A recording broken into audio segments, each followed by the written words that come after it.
ঠিক আছে ঠিক আছে, ওকে ওকে, অসুবিধা নেই। আচ্ছা আচ্ছা ঠিক আছে, আমি আসতেছি এই মুহূর্তে আমি আসতেছি। ঠিক আছে, টেনশন করো না। ওকে হ্যাঁ।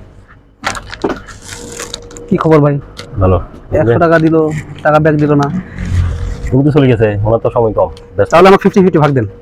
আচ্ছা, আপনি কাজ করেন, আপনি যা নিচ্ছেন নিয়ে যান, টাকার ভাগ নিয়ে না যাও নিচে। আচ্ছা ঠিক আছে, টাকা দিতে হবে। ওকে ভাই, নিয়ে যান। ওকে। হ্যাঁ ওকে ভাই। হ্যাঁ ওকে ভাই।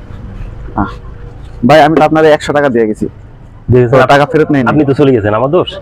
না, আমি তো টাকা ফেরত নিই ভাই, আমি তো টাকা ফেরত পাবো। এখন তো একটা পেপসি নিয়েছি, এটার দাম রেখে বাকি টাকা ফেরত দেন। বাড়িতে ফেরত দিতে হবে। ওকে ওকে ঠিক আছে। আচ্ছা নেন। ওকে ওকে ঠিক আছে ভাইয়া, থ্যাংক ইউ।